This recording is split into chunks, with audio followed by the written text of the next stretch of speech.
tercipta sebagaimana dikabarkan melalui lisan suci Nabi kita Nabi Muhammad SAW. Apa kata Rasulullah? Innallaha ta'ala qad ikhtara minal ayyami arba'atan. Sesungguhnya Allah Ta'ala itu telah memilih 4 hari istimewa di hari-hari yang ada. Ada 4 hari istimewa di hari-hari yang ada. Jadi Idul Fitri itu mana hari, satu hari permata di 4 hari tersebut. Yang pertama Lailatul Qadar, di mana hadiah bagi jiwa yang lelah. Yaitu kalimatnya fa idza kanat lailatul fitri summiyatu tilkal lailatul jaizah. Jadi di saat bumi riuh dengan gema takbir nanti dan kesibukan mempersiapkan perayaan, langit justru menanamkannya sebagai apa? Malam hadiah.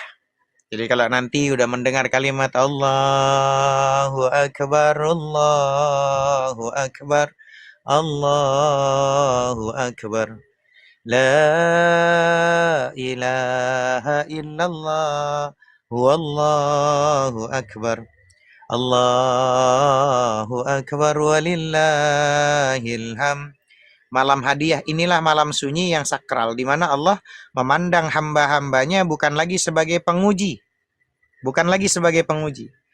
melainkan apa? Sebagai Raja yang Maha Dermawan. Setiap sujud yang teman-teman kita lalui dengan kantuk yang luar biasa, ngantuk yang tak terbendung. Setiap ayat yang kita baca dengan dengan cara terbata-bata. Dan setiap sedekah yang kita beri dengan sembunyi-sembunyi maupun yang terang-terangan, semuanya dihargai dengan hadiah yang tak ternilai. Apa itu? Ridhonya Allah Rabbu Jalla Jalaluh. Ya, gitu. Itu yang pertama. Ya, yang kedua, seruan malaikat di persimpangan jalan. Makanya ada kalimatnya, ukhruju ila rabbi karim yu'til jazil wa yaghfir dzanbal azim. Apa itu? Begitu fajar Syawal itu menyingsing, bumi dipenuhi oleh tamu-tamu tak kasat mata. Para malaikat itu turun dari setiap penjuru langit, berdiri di mulut-mulut jalan, memanggil kita dengan suara yang menggoncang arsy, namun lembut bagi jiwa yang beriman kepada Allah. Mereka mengajak kita melangkah menuju sang kerajaan cinta, sang kerajaan mahabbatullah. Ya, Tuhan yang tak pernah bosan memberi meskipun tidak sering lupa untuk dimintanya dan kita memintanya kepadanya. Tuhan yang saking luas ampunannya mampu melenyapkan gunung dosa hanya dengan satu hembusan kasih sayangnya. Kan gitu. Dan yang ketiga, persaksian agung di hadapan penduduk langit. Ya, maka kata Allah, ibadi shamu syahrahum wa kharaju ila aidihim, ya, yatlubuna ajrahum ashhidukum inni ghafartu lahum. Kata Allah, inilah momen paling mengharukan dalam kehidupan seorang mukmin, saat kita duduk bersimpuh di lapangan salat Id, mengharapkan belas kasihannya dari Allah. Allah justru sedang membanggakan nama kita di hadapan para malaikat-malaikatnya, baik di langit maupun di bumi. Dia tidak memandang seberapa indah pakaian kita saat Idul Idnya, tidak dipandang oleh Allah itu. Atau seberapa harum wewangian kita pada saat kita datang ke lapangan untuk salat Idul Id itu. Atau seberapa harum wanginya, tapi dia melihat bekas-bekas perjuangan kita selama sebulan penuh di bulan Ramadan. Dengan segala keagungan Allah Rabbu Jalla Jalaluh, dia bersaksi kepada penghuni langit. Apa kata Allah? Ishhadu, saksikanlah. Aku telah mengampuni mereka. Adakah kemenangan yang lebih besar teman-teman daripada pengampunan Tuhan di hari kemenangan itu? Itu kalau dalam versi kita umat Islam. Ya, jadi dan juga yang keempat, kepulangan sang pemenang. Ya ummat Muhammadin, wahai umat Nabi Muhammad, irji'u faqad. Di situ kalimatnya adalah baddaltu syai'atukum hasanah. Puncak dari segala kebahagiaan adalah saat kita melangkah kembali ke rumah. Kita tidak pulang dengan tangan hampa. Malaikat-malaikat itu mengiringi langkah kita sembari membisikkan janji langit, pulanglah kalian dalam keadaan suci. Segala catatan hitam di masa lalu tidak hanya dihapus, melainkan disulap oleh kemurahannya Allah Rabbul Jalla Jalaluh menjadi catatan kebaikan. Kita pulang bukan hanya sebagai hamba yang dimaafkan, tapi sebagai kekasih yang kembali menjadi yang dicintai. Maka di sini pelajaran pentingnya untuk kita. Penutupnya, maka izinkan Ramadan pergi dengan tenang. Karena dia telah menuntaskan tugasnya untuk membentuk kita semuanya yang sudah puasa. Maka saat ini sambutlah Idul Fitri dengan kerendahan hati. Resapi setiap takbir yang kau ucapkan. Karena di setiap Allahu Akbar terdapat pengakuan bahwa hanya Dia yang maha besar. Dan kita hanyalah hamba kecil yang tak berdaya tanpa ampunan Allah Rabbul Jalla Jalaluh. Begitu teman-teman. Ini pelajaran penting ya untuk kita semuanya, untuk bisa kita resapi. Dan itu pelajaran yang sangat luar biasa untuk kita semuanya. Nah, teman-teman yang dirahmati Allah, ini pelajaran yang memang harus kita lalui ya. Karena apa? Dengan cara kita belajar, memahami ya, saat perginya bulan yang begitu suci, mudah-mudahan sama Allah kita disampaikan kembali pada bulan Ramadan berikutnya ya. Karena hanya sia-sia saja. Jangan sampai kita punya ada benci sama seseorang, dendam sama seseorang, pemutus silaturahmi, jangan sampai syirik, dan jangan sampai kita menyakiti hati muslim, apalagi hati kedua orang tua kita, durhaka sama orang tua kita. Hati-hati ya. Dan teman-teman harus tahu bahwa manusia itu punya yang namanya 4 kehidupan ya. Ya, tubuh kita ini hidup, tapi belum tentu jiwa kita hidup ya. Karena apa? Manusia sebenarnya memiliki 4 lapisan kehidupan yang jarang kita ketahui. Sebagian orang hidup hanya dengan tubuhnya, sebagian lagi mulai mengenal jiwanya. Tapi hanya sedikit yang menemukan ruhnya. Jadi malam kita tuh akan tahu. Berarti Ustaz Hanafi, saya sering dengar tuh manusia memiliki ruh, nyawa, sukma, dan jiwa. Pernah dengar kalimat itu? Jadi manusia itu memiliki ruh. Terus ada nyawa, ada sukma, bahkan jiwa. Tapi mungkin Ustaz Hanafi saya bingung nih, apa sebenarnya perbedaan semuanya itu? Ya kan gitu. Nah, ini kita kupas. Jadi sahabat yang dirahmati Allah, manusia itu memang seperti rumah yang memiliki 4 lapisan kehidupan. Ya. Suara saya kedengaran nggak teman-teman? Ya, suara ya. Kita ngebahas ginian ya.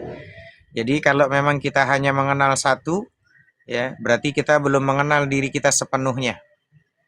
Ya. Nah, lalu mungkin ada teman-teman bertanya, maksudnya 4 lapisan itu apa saja, Ustaz Hanafi? Yang pertama adalah ruh. Nah, ruh itu bukan berasal dari dunia ini, ruh itu. Ya.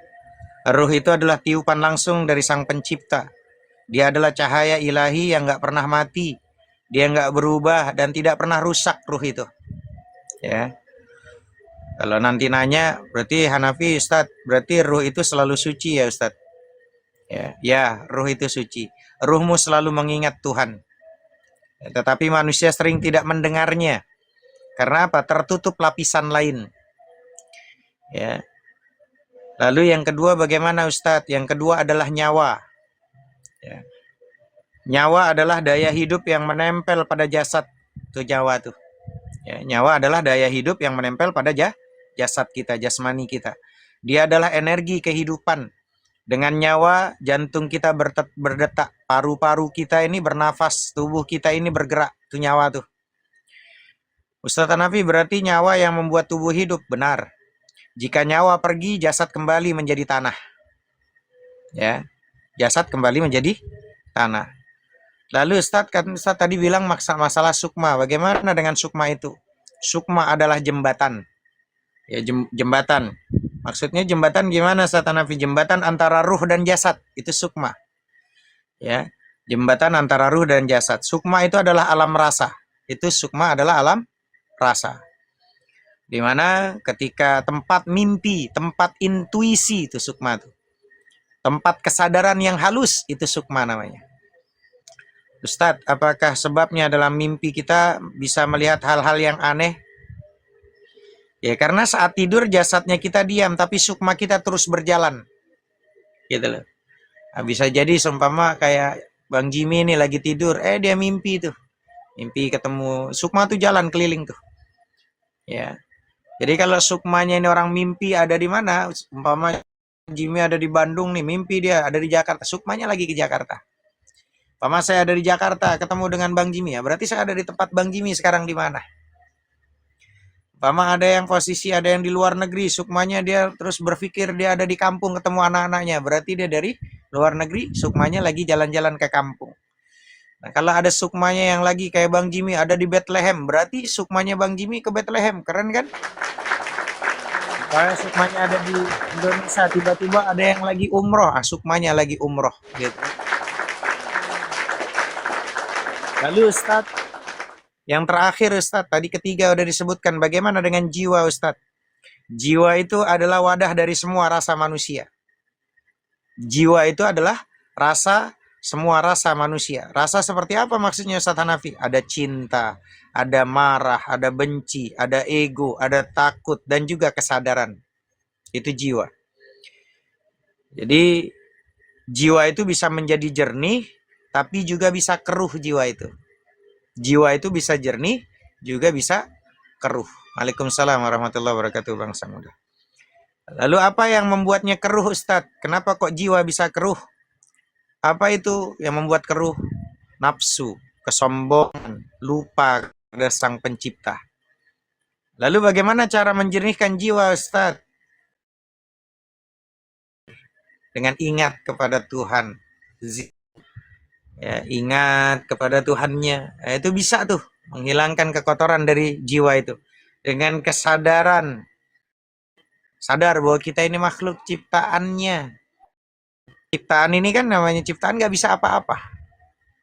Saya bisa untuk kata saya nggak bisa hari ini kalau belum tentu saya ini masih hidup. Kalau kemampuan dari Sang Maha Hidup. Jadi sadar dia bahwa dia ini ciptaan. Gitu kan? Maka dengan cara zikir, dengan cara kesadaran, dengan kembali mendengar panggilan ruhmu, panggilan Tuhan, ruh itu adalah tiupan dari Tuhan. Selalu ingat kepada Tuhannya. Ya. Nah, jika jiwa menjadi jernih, sukma menjadi tenang. Kalau jiwanya jernih, sukmanya menjadi tenang. Nyawa menjadi seimbang, maka cahaya ruh akan terlihat. Ya, Ustadz, berarti perjalanan manusia sebenarnya adalah kembali kepada ruh. Ya, betul teman-teman. Ya, dia menunjukkan di mana dada ruh ya. Manusia bukan sekedar tubuh yang hidup ini saja, bukan. Ya. Jadi manusia adalah ruh yang sedang pulang kepada Tuhannya. Jika hati kita mulai bertanya-tanya tentang rahasia ruh, jiwa, dan perjalanan, mungkin ini saatnya kita itu membaca lebih dalam. Itu saja. Mudah-mudahan bisa dimengerti. Wallahu ta'ala a'lamu bissawab. Assalamualaikum warahmatullahi wabarakatuh, teman-teman yang sudah hadir. Ya memang kalau belajar itu jangan di level yang inilah, naikkan dikit untuk bisa paham. Ya. Naikkan dikit supaya bisa paham. Ya. Nah, itu doa itu minta aja doa sama Allah di akhir-akhir bulan Ramadan. Ya, apa yang mungkin bagi kita mustahil tapi bagi Tuhan tidak ada yang tidak mustahil. Innama amruhu idza arada syai'an ayyaqula lahu kun fayakun. Kita manusia ini cuman bisanya ikhtiar, usaha, tapi semuanya tetap atas kehendak Allah. Bahkan pernah nggak teman-teman itu membaca sejarahnya Nabi Zakaria? Pernah dengar Nabi Zakaria? Ya. Tanya Tat, foto siapa yang di mimbar ganteng orangnya? Iya itu dia yang rambutnya agak pirang itu. Jadi tahu kisah Nabi Zakaria teman-teman? Doanya kan mustahil tuh Nabi Zakaria itu. Nah, rahasia doa Nabi Zakaria yang menggetarkan langit. Ya.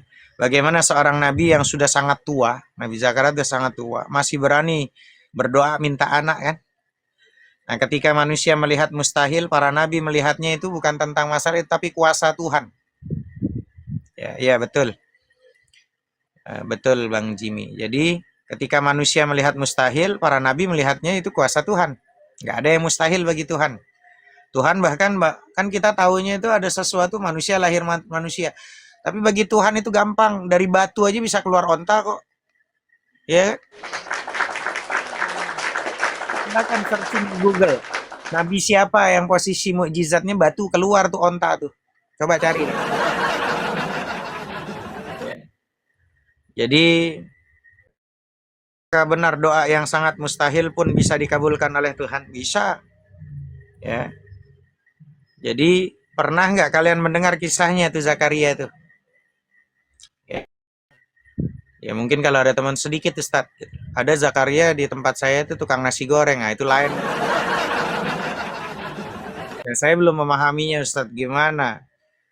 Jadi teman-teman, kalau kita itu belajar gini, Nabi Zakaria itu adalah seorang nabi yang sangat saleh. Usianya sudah sangat tua, rambutnya udah putih semuanya. Tubuhnya lemah, tapi ada satu kesedihan yang lama ia simpan di dalam hatinya. Dia belum memiliki anak. Dia belum memiliki anak. Ya, istrinya pun udah sangat tua juga. Udah gitu istrinya mandul pula. Nah, secara manusiawi, mustahil mereka memiliki keturunan. Suaminya tua, istrinya udah tua juga, mandul pula, kan gitu. Tapi pertanyaannya apakah Nabi Zakaria putus asa? Enggak. Seorang nabi enggak pernah mengukur kemungkinan dengan akal manusianya. Dia mengukur kemungkinannya dengan kekuasaan sang pencipta. Ya. Nah, satu hari Zakaria menjaga seorang wanita suci bernama siapa? Maryam. Ya, Zakaria menjaga seorang wanita suci bernama Maryam. Setiap kali dia masuk ke tempat ibadah Maryam, dia melihat buah-buahan yang bukan musimnya. Melihat Sayyidina Maryam dapat buah-buahan yang bukan musimnya, tapi ada buah-buahan di situ. Ngeri kali bahkan gitu teman-teman. Kok ada nih gitu kan? Gitu loh. Nah itu masuk tempat Maryam gitu, wanita suci bernama Maryam. Setiap kali masuk ke tempat ibadahnya Maryam, dia melihat tuh ada buah-buahan nih, bukan pada musimnya lagi. Kok ada musim di sini kan gitu. Nah, Nabi Zakaria juga bertanya hal yang sama Siti Maryam tuh. Kok bisa ini ada buah-buahan kau? Kau di dalam-dalam aja tapi tiba-tiba kok ada kan gitu. Nah, bertanya, apa jawabnya Siti Maryam itu? Menjawab, ini dari Allah. Allah yang memberi rezeki kepada siapa saja yang dia kehendaki. Wa yarzuquhu may yasha. Allah yang memberikan rezeki dari manapun yang Allah suka-suka. Suka-suka Allah memberikan rezeki itu. Ya dari Allah ini. Ya. Jadi jawaban itu menggoncang hati Zakaria. Jika Allah bisa memberi rezeki yang tidak masuk akal kepada Maryam, maka Allah juga bisa memberi anak kepada orang tua yang sangat tua, bahkan istrinya mandul. Nggak ada yang nggak mungkin berarti. Lalu apa dia berdoa? Hanya Nabi Zakaria apa? Ya Tuhanku, ya Rabb. Tapi doanya sangat lembut sekali. Dalam sunyi malam dia berkata, ya Rabb, wahai Tuhanku, tulangku telah lemah dan rambutku dipenuhi dengan uban, tapi aku tidak pernah kecewa dalam berdoa kepadamu. Coba itu. Keren kali kan doanya itu. Wahai Tuhanku, tulangku ini telah lemah, rambutku sudah dipenuhi dengan uban. Ya. Tetapi aku tidak pernah kecewa dalam berdoa kepadamu. Ya. Apakah Allah mengabulkannya? Apa kata jawabnya gini, Allah mengirimkan malaikat membawa kabar gembira. Zakaria akan memiliki seorang anak bernama Yahya. Bernama Yahya. Itulah. Nah, di usia setua itukah gitu maksudnya Ustaz Nafi? Iya. Begitulah cara Allah menunjukkan kuasanya. Yang mustahil bagi manusia sangat mudah bagi Allah, sang pencipta. Ya. Apa pelajaran terbesar dari kisah itu Ustaz Hanafi? Pelajaran terbesarnya jangan pernah berhenti berdoa hanya karena keadaan terlihat mustahil. Jangan pernah berhenti. Kayaknya mustahil. Oh, jangan pernah berhenti. Innama amruhu idza arada syai'an ayyaqula lahu kun fayakun. Ya. Lah di Indonesia aja itu kan ada bantu ya prok jadi apa? Jadi itu. Dukun aja bisa lagi Tuhan. Dan dukun aja bisa ngebohong-bohongin kita kan gitu. Tuhan apalagi Allah. Manusia aja bisa gitu. Ya, iya. Arno betul, Jim. Prok jadi apa gitu kan? Manusia aja bisa jadi apa? Bantu ya prok jadi apa gitu. Nama amruhu idza arada syai'an ayyaqula lahu kun fayakun. Maka pelajarannya bagi Nabi Zakaria ini yang dia udah beruban, istrinya mandul, bisa keluar punya anak. Maka jangan pernah berhenti berdoa hanya karena keadaan terlihat mustahil. Kadang Allah menunda doa bukan untuk menolakmu, Tapi untuk menunjukkan bahwa ketika dia memberi, itu benar-benar dari keajaiban Allah Rabbul Jalla Jalaluh. Ya. Maka ini pelajaran penting buat kita. Waalaikumsalam warahmatullahi wabarakatuh. Jangan pernah berhenti untuk memohon kepada Sang Pencipta. Karena ketika orang itu sudah mulai berhenti berdoa, berarti itu tanda lemahnya percaya kepada Sang Pencipta. Ya. Maka jangan pernah berhenti berdoa. Minta apapun, minta saja. Yang baik-baik untuk kita, untuk kebaikan di dunia dan kebaikan di akhirat kita. Berikan saya taufik hidayah, berikan saya petunjuk ya, untuk mendapatkan kebaikan kebenaran. Karena memang dunia ini hanya sementara. Kalau saya itu di dunia ini salah, nggak berikan kau petunjuk, wahai Tuhanku, bagaimana aku bisa mendapatkan petunjuk nantinya? Kan begitu teman-teman, minta. Aku pengen ini ya Allah, minta sama Allah. Bagi Allah tidak ada yang tidak mungkin. Ketidakmungkinan, tapi bagi Allah tidak ada yang mustahil bagi Sang Pencipta. Ya. Waalaikumsalam warahmatullahi wabarakatuh. Hera. Hera, jangan sampai kita ini dibekanakanai sama akal kita. Ya. Jadi jangan sampai kita dibeleng-belengin sama pikiran kita. Minta sama Allah. Minta sama Allah dengan sungguh-sungguh. Ya, dengan ratap, tangis, doa, berharap hanya kepada Allah saja. Jangan berharap sama ikhtiar kita, usaha kita. Jangan berharapnya sama Allah aja. Karena bagi Allah itu tidak ada yang tidak mungkin. Ya. Mudah bagi Allah, maka tuhankan saja dia. Ya, kembalikan saja apa urusan kepada dia. Biar dia yang nanti mengeksekusi kesempurnaan dari doa kita. Ikhtiar kita jangan jadikan doa. Dia wasilah saja. Ya, sekedar yang kita sudah kemampuan kita sudah full, maka serahkan la haula wala quwata illa billah. Begitulah sejatinya orang-orang yang percaya kepada Sang Pencipta. Ya, dengan namamu Sang Pencipta langit bumi, kulakukan semuanya dan aku hanya berharap kepadamu dan hanya kekuatan darimu semuanya. Gitu teman-teman. Kalau memang kita benar-benar menuhankan dia. Tapi kalau kita menuhankan ikhtiar, menuhankan prasangka, menuhankan itu jadi beleng-beleng tuh. Maka itulah Nabi Zakaria, nggak ada yang nggak mustahil gitu. Tua, ubanan semua, udah gitu istrinya mandul, dikasih kok anak, kan gitu teman-teman.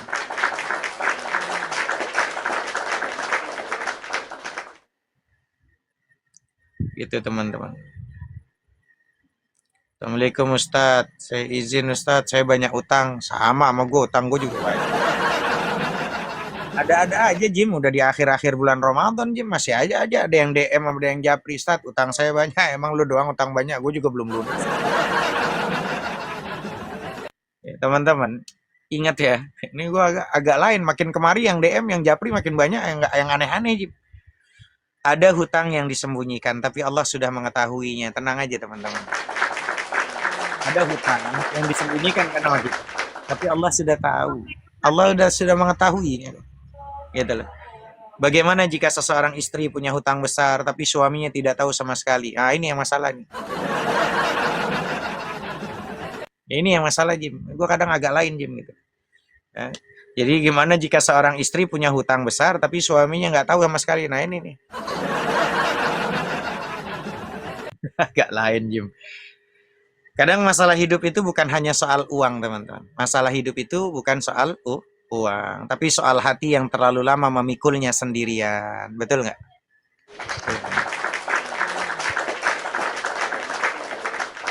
Jadi assalamualaikum Mas Nafi, saya ingin bertanya, tapi saya takut. Ya udah jangan nanya kalau lu takut. Assalamualaikum Mas Nafi, gitu kan? Saya mau nanya, saya ingin bertanya, tapi saya takut. Ya jangan nanya, daripada nanti kayak gue singa aja Jim. Mau nanya sama gue takut, gue singa kali Jim.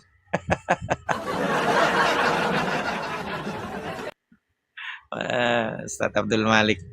Jadi gini Ustadz, ya gimana? Jadi di tempat ini nggak ada yang perlu ditakuti, ya di Komal ini nggak perlu ada yang ditakuti. Yang perlu ditakuti hanya jika hati ini jauh dari Allah. Kalau hati jauh dari Allah itu yang perlu ditakuti. Jadi gini Ustadz, ternyata perempuan Jim yang nanya Jim, agak lain. Saya punya utang sangat banyak Ustadz, tapi suami saya nggak tahu.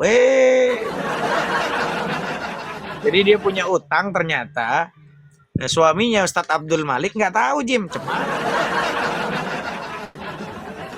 Ya, kenapa disembunyikan dari suami? Ngomong lah sama Ustadz Abdul Malik kalau punya utang.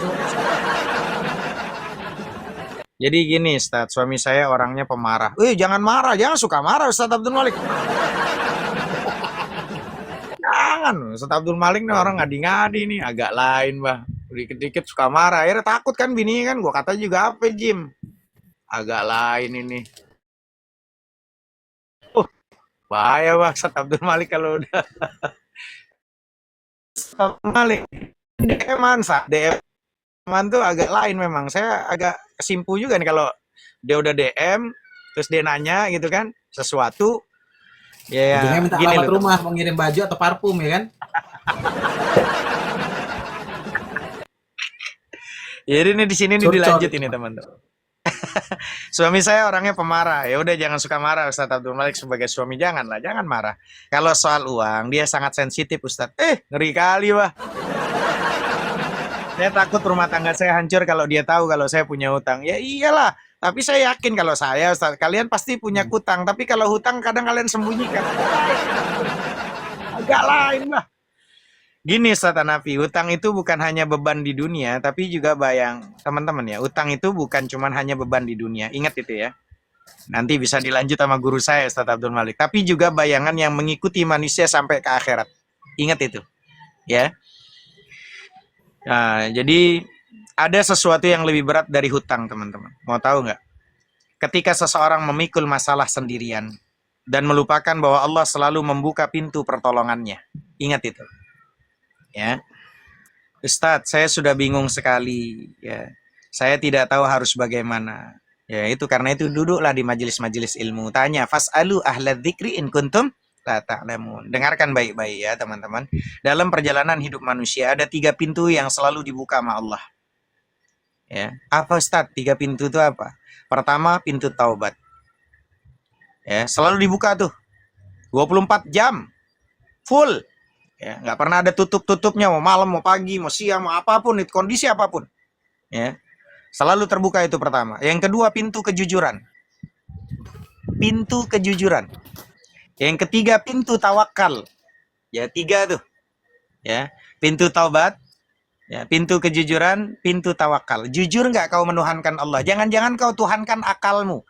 Jangan-jangan kau tuhankan fisikmu, ikhtiarmu kau tuhankan. Hati-hati. Ya, ilmumu jangan-jangan kau tuhankan, fisikmu jangan-jangan kau tuhankan, ikhtiarmu jangan-jangan kau tuhankan. Kau belum benar-benar menuhankan Allah Rabbu Jalla Jalaluh, la ilaha illallah. Kau harus jujur. Hanya Allah, innama amruhu idza arada syai'an ay yaqula lahu kun fayakun. Ya. Maka itu di situ harus kau pahami dulu, jujur. Selain tobat kau harus jujur. Kau menuhankan Allah atau tidak? La ilaha illallah, la ma'budu bihaqqin fil wujud illallah. Semuanya Allah yang mampu itu, jujur. Hanya Allah yang bisa melakukan semuanya. Ya. Pintu tawakal, itu yang ketiga. Jadi kalau hutang datang karena kesalahan, maka pintu pertama yang harus dibuka adalah taubat. Minta ampun sama Allah. Menangislah kepada Allah lebih dulu sebelum menangis sama manusia. Sebelum nangis kepada Ustadz Abdul Malik sebagai suami, nangis dulu sama Allah. Ntar lu belum galak katanya suaminya. Nangis dulu sama Allah. Ya Allah, saya salah ya Allah. Saya nanti datang ke suami ya Allah. Pintu kedua jujur. Jujur ngomong sama suami. Sayang, itu. Bikin makanan dulu yang enak-enak. Kasih kopi. Jangan kau kasih sianida walaupun galak suamimu. Ntar kau campur lagi sama sianida. Ya. Saya takut sekali Ustaz kalau suami saya tahu. Ya itulah masalahnya. Soal kau yang mau handle, padahal kau dapat rezeki dari suami juga wasilahnya. Wasilahnya dari suami, walaupun memang dari Allah. Jujurlah padaku, ada lagunya itu. Jujurlah padaku. Beleng-beleng lah. Nah, kekuatan kalian itu teman-teman, wahai para wanita, kepada manusia itu lebih besar daripada keyakinanmu kepada Allah. Ini masalahnya. Ya percayalah bahwa rumah tangga hancur bukan karena masalahnya besar, tapi karena rahasianya terlalu lama disimpan. Betul? Karena rahasianya terlalu lama disimpan. Dan pintu terakhirnya itu tawakal. Jadi setelah taubat, mohon ampun nangis dulu ke Allah, baru jujur, habis itu tawakal. Setelah kamu jujur, setelah kamu berusaha melunasi hutang itu sedikit demi sedikit, serahkan sisanya kepada Allah. Ya, Ustadz, apakah Allah akan menolong saya, Ustadz? Masa Allah nggak bakalan nolong kita? Allah yang nyiptain kita, Allah kita hambanya, nggak mungkin kita nggak ditolong. Ketika seseorang benar-benar bersandar kepada Allah, masalah yang terasa seperti gunung bisa berubah menjadi jalan pulang. Nggak ada yang nggak mungkin. Ya, maka disitulah kadang hutang bukan datang untuk menghancurkan hidup kita, tapi untuk memanggil kita kembali kepada Allah. Ya, minta saja, ya Allah, ya Allah, ya Allah, ya Allah, minta sama Allah. Ya, mungkin masalah hidup kita tidak selalu selesai dengan logika. Kadang dia baru terbuka ketika hati belajar melihat dengan cahaya hikmah dari Allah Rabbu Jalla Jalaluhu. Allah Ta'ala alam bisawab. Silakan Ustaz Duna ditambah.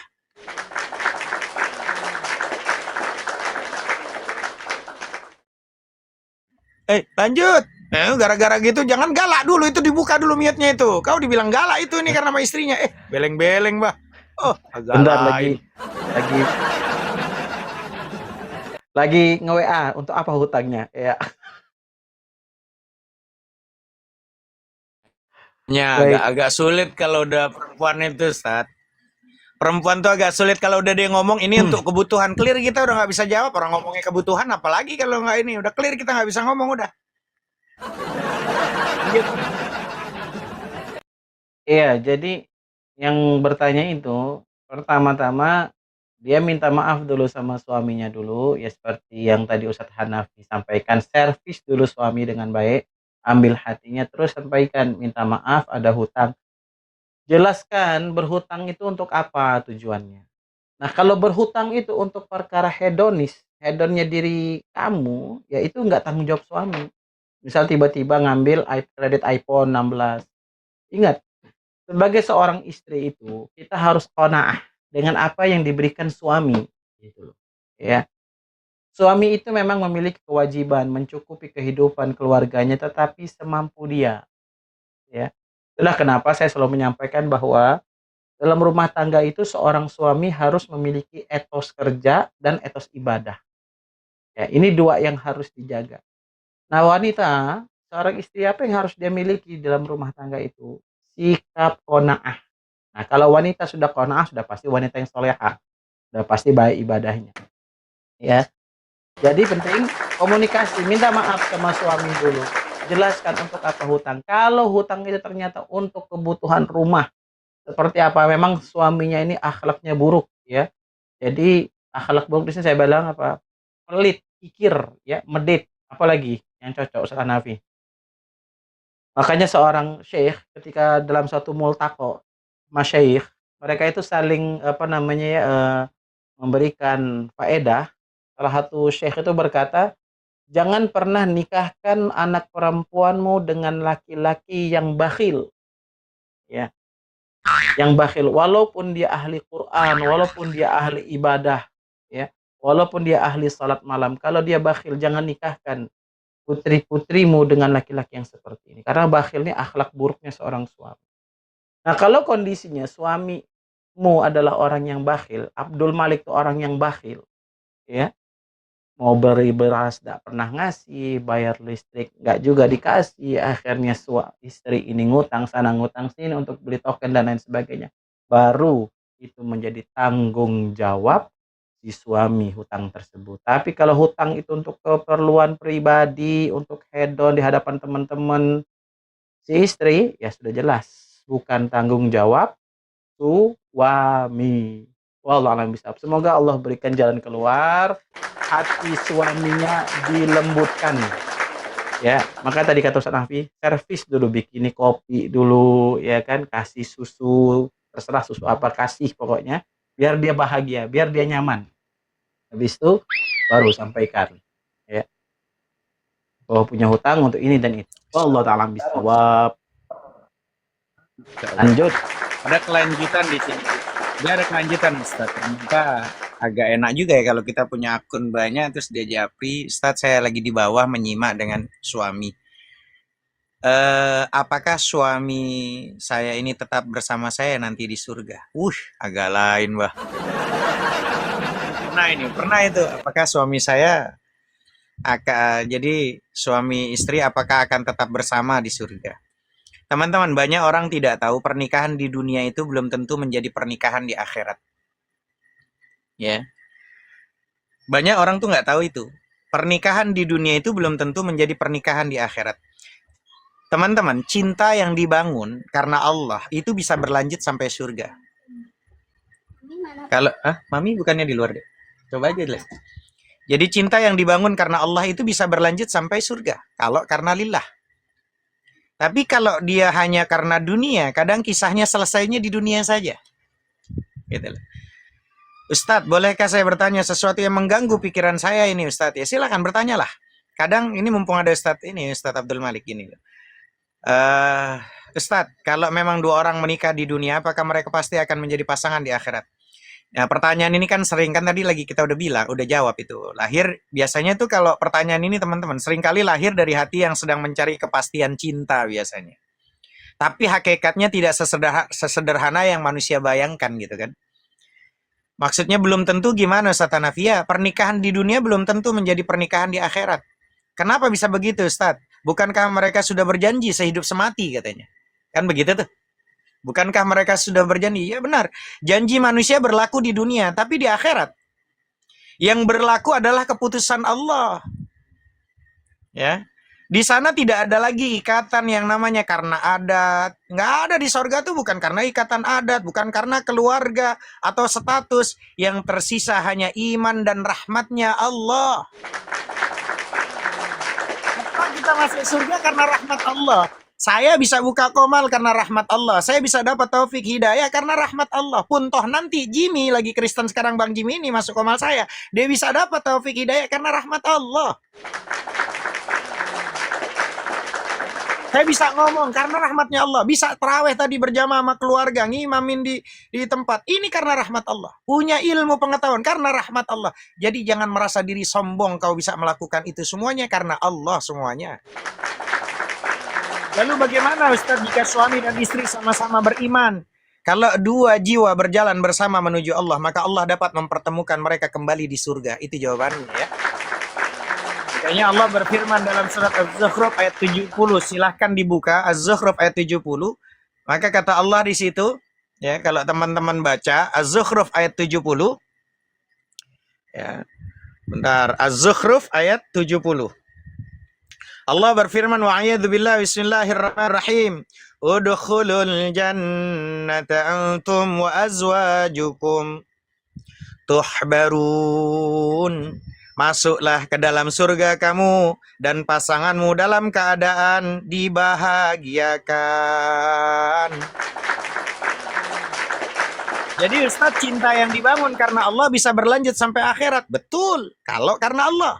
Cinta yang menuntun jiwa mendekat kepada Allah tidak berhenti di dunia saja. Bahkan Allah juga berfirman dalam surat At-Tur ayat 21. Coba itu. Allah tuh berfirman bahkan di surat At-Tur ayat 21. Surat At-Tur ayat 21 silakan dibuka. Wa a'yadzu billahi bismillahirrahmanirrahim. Ya. Walladzina amanu wattaba'athum dzurriyyatuhum biimanin alhaqna bihim dzurriyyatahum wa ma alatnahum min amalihim min syai'in kullu imri'in bima kasaba rahin. Allah berfirman, orang-orang yang beriman dan anak-anak cucunya mengikuti mereka dalam keadaan keimanan, kami akan mengumpulkan anak cucunya itu dengan mereka di dalam surga. Kami tidak mengurangi sedikit pun pahala amal kebajikan mereka, setiap orang yang terikat dengan apa yang dikerjakannya. Gitu teman-teman. Ustadz, ayat ini seperti memberi harapan yang indah kah buat saya? Ya memang iya. Tapi ingat sesuatu yang lebih dalam, tidak semua pernikahan dibangun karena Allah. Enggak semuanya yang nikah itu karena Allah. Sebagian hanya dibangun karena kesepian. Ada orang yang saya nikah, daripada sepi gue nikah aja lah.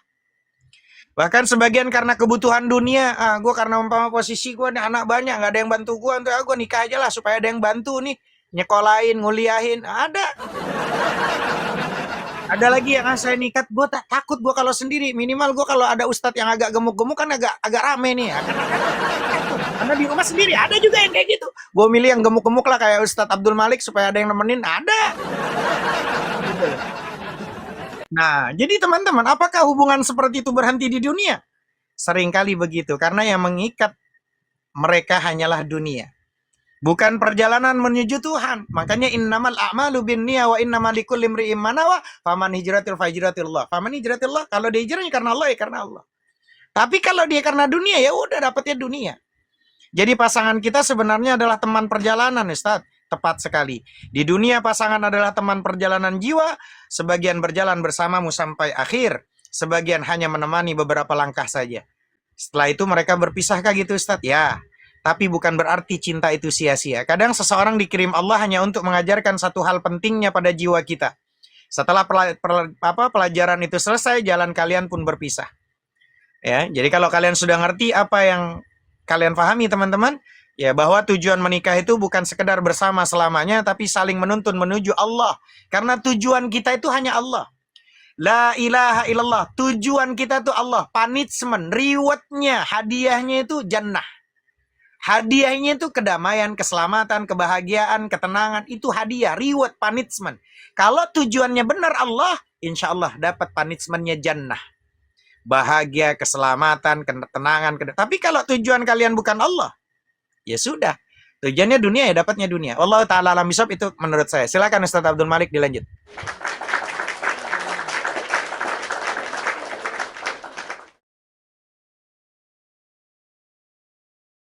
Ya, Imam As-Sa'di rahimahullah taala mengatakan ya, apa namanya? Ya jama'ullah bainal mu'minin wa azwajihim litakmula sa'adatihim fil jannah litakmula sa'adatihim. Ya. Jadi sa'adatuhum lah. Ihmatuhum. Belepetan. Jadi Imam Sa'di mengatakan bahwa orang-orang yang beriman itu nanti akan dikumpulkan bersama istri mereka di surga untuk apa? Untuk mula sa'adatihim, untuk menyempurnakan kebahagiaan mereka di surga. Syaratnya apa? Nikahnya tadi itu lillah, karena berangkat dari ibadah kepada Allah. Bukan sekedar untuk melegalkan apa yang sebelumnya haram. Bukan sekedar nikah biar ada yang nafkahin, nikah biar ada yang nyuciin baju, nikah biar ada yang masakin. Enggak, nikah untuk menyempurnakan agama, nikah untuk melahirkan penerus dakwahnya Muhammad Sallallahu Alaihi Wasallam, yang beginilah yang akan sehidup sesurga. Karena ada orang yang sehidup semati belum tentu sehidup sesurga. Doanya teh sehidup sesurga, bukan sehidup semetong mati. Ya, jangan di apa tanggung doanya, sehidup sesurga gitu. Jangan sehidup semati doang. Kalau sehidup semati ya belum tentu ketemu di surga. Ya, begitu. Jadi rewardnya adalah surga. Jadi rewardnya adalah jannah, bukan punish, Ustaz. Kalau punish tuh hukuman. Mampus. Rewardnya adalah surga. Kalau punish tuh ngeri lah, masa kita udah nikah karena Allah dapat punish. Jadi kita ya, kalau niatnya karena ya dunia ya dapatnya dunia aja gitu. Punishmentnya neraka nanti, kesengsaraan. Iya. Ya, betul. Punishment. Jadi itu syarat. Punishment itu kalau syarat nikah itu ya. Masya Allah, luar niatnya biasa. Itu ibadah. Ya, untuk menyempurnakan agama, untuk partner ibadah gitu. Makanya tadi kayak pertanyaan tadi itu kan, kenapa istri berhutang suami nggak tahu? Ya itu tadi. Karena nikah sekedar ya punten ya. Dia jadi istri kita, ya. Kita jadi suami dia. Ya. Nggak ada teman berpikir di situ. Suami istri itu bukan sekedar teman hidup, teman tidur, tapi teman berpikir bareng-bareng gitu loh. Ada kodoyah, ada problem, dibicarakan baik-baik, dicarikan solusinya, ya, saling berbesar hati, berlapang dada, ya. Mana yang masuk akal penjelasan dari salah satu di antara keduanya, ya, langkah bersama itu, ya. Jadi jangan ada yang ditutup-tutupi, ya. Itu paham nggak Ani itu? Tidur dia. Bahas. Kalau istri berani lancang, pinjam uang tadi yang Bang Hanafi itu lanjutin. Anggap kata gitu kan, dia istrinya keterlaluan nih, pinjam uangnya ikut pinjol apa. anggap aja sampai 900 juta. Nah, bebandaan semua dijual, cuman 300 juta. Tekor tuh 600 juta tuh. Saya bilang ya udah cerai aja lebih murah, ya kan? Daripada tetap di ini istri kan nggak boleh lancang seperti itu. Harusnya kalau menurut saya ya istri kan kalau mau pinjam-pinjam juga harus izin suami tuh. Seharusnya Ya, seperti itu gitu. harus. Uang yang dia miliki untuk apa? Gitu loh. Ya, supaya tidak kaget suami. Suami udah memetakan uang bulan ini segini, tiba-tiba istri ngomong ada utang 8 juta sama tetangga. Nggak keder suami, ya kan? Akhirnya apa? Ya retaklah rumah tangga itu, ribut lah, setepuk tangan lah setan di situ. Makanya tahan-tahanlah, jadilah istri yang qanaah. Berapa yang diberikan suami itu syukuri gitu loh, ya. Jangan nekat-nekat pinjol, apalagi pinjol. Jangan nekat sama sekali, ya. Itu sudah masuk kategori durhaka itu, ya. Kan itu kan ya. Kalau suaminya mungkin nggak punya dana mungkin nggak diizinkan. Kalau ada kan mungkin pasti dikasih lah gitu kan. Harusnya bisa pinter seperti itu ya kalau seorang istri ya Bang Abdul. Iya, iya, benar-benar.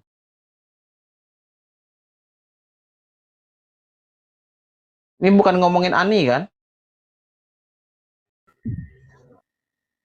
Nanti Ustadz yang terakhir aja, karena kalau Ustadz yang jawab posisinya ketawa mulu katanya. Apaan? Dia jawab, Apa Ustadz, tuh? doa saya itu dikabulkan, tapi saya jarang sholat. Bagaimana tanggapannya menurut Ustadz Abdul Malik? Silahkan. Contohnya doa yang dikabulkan apa? Jadi Allah Ya, itu ya, Allah itu, lanjut, Allah itu lanjut, maha lanjut. pengasih. Allah itu maha pengasih. Tak pilih kasih Allah itu. Ya. Jadi ketika seseorang itu apa namanya ahli maksiat berdoa pun sekiranya itu pantas buat dia, Allah kasih itu. Ya. Atau orang kafir pun ketika dia berusaha semaksimal mungkin Allah kasih hasilnya. Ya.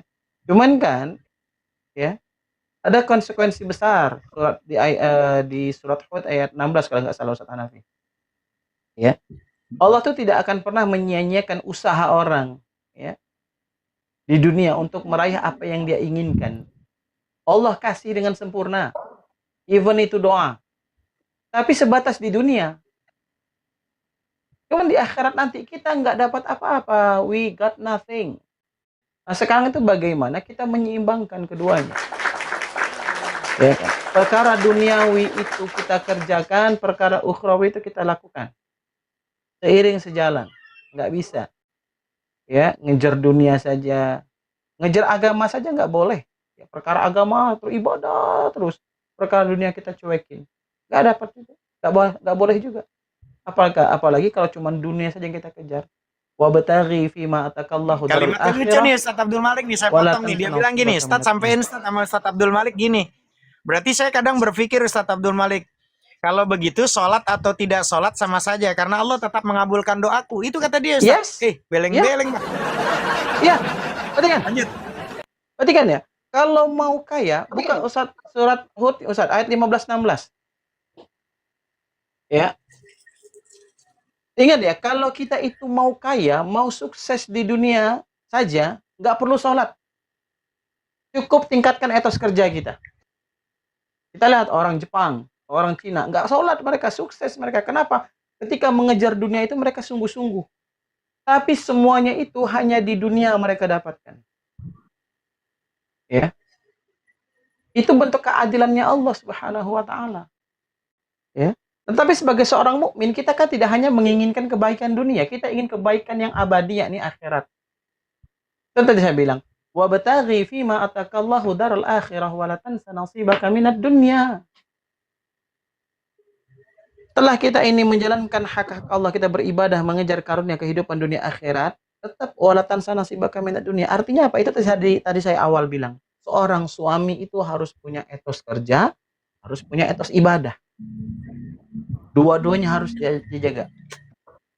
Seorang muslim harus punya etos kerja, harus punya etos ibadah. Dua-duanya harus baik. Ya, nggak boleh timpang salah satu. Coba siapa? Surat Hud ya kalau nggak salah Ustaz Nafi. Ayat 15. Wa ayatu billahi bismillahirrahmanirrahim. Man kana yuridul hayatad dunya wa zinataha nuwaffi ilaihim a'malahum fiha wa hum fiha la yubkhasun. Siapa yang menghendaki kehidupan dunia dan perhiasannya, pasti kata Allah, pasti, ya kalimatnya pasti, ya. Nuwaffi ilaihim, pasti kami berikan kepada mereka balasan perbuatan mereka di dalamnya dengan sempurna, dan mereka di dunia tidak akan dirugikan oleh Allah Rabbul Jalla Jalaluh. Tuh. Makanya Rasulullah juga bilang, man aradad dunya fa'alaihi bil ilmi, kan. Pengen kamu urusan dunia, pakai ilmu dunia. Gitu loh. Tapi waman aradal akhirah fa'alaihi bil ilmi, waman aradahum fa'alaihi bil ilmi. Iya, fa'alaihi bil ilmi. Gitu. Lanjut. Ayat 16-nya Ustaz Hanafi. Ayat 16-nya Ustaz Hanafi. Ayat 16. Ayat 16-nya wa ayatullah. Bismillahirrahmanirrahim. Ulaika alladzina laisa lahum fil akhirati ilan nar wa habita ma sana'u fiha wa batilum ma kanu ya'malun. Mereka itulah orang-orang yang tidak memperoleh sesuatu di akhirat kecuali neraka. Sia-sialah apa yang telah mereka usahakan di dunia, dan batallah apa yang dahulu selalu mereka kerjakan. Itu. Jadi kalau memang cuman mau kaya di dunia, mau hidup enak di dunia, enggak perlu sholat memang. Tapi ingat, di akhirat, masalakakum fi saqar. Qalu lam naku minal musallin. Itulah ayat 15 tempatnya nanti. Ayat 16 tempatnya nanti. Kenapa lu ada di neraka Sakor? Karena dulu aku tidak pernah sholat, aku sibuk ingin cari kebaikan duniaku. Ya. Nah, ini tempatmu nih. Wama adra kama Sakor, la tubqi wa la tadar, lawahatu lil bashar, alaiha tis'ata asyar.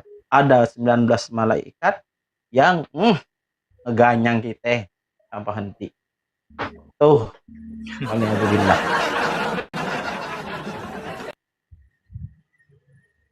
Insyaallah.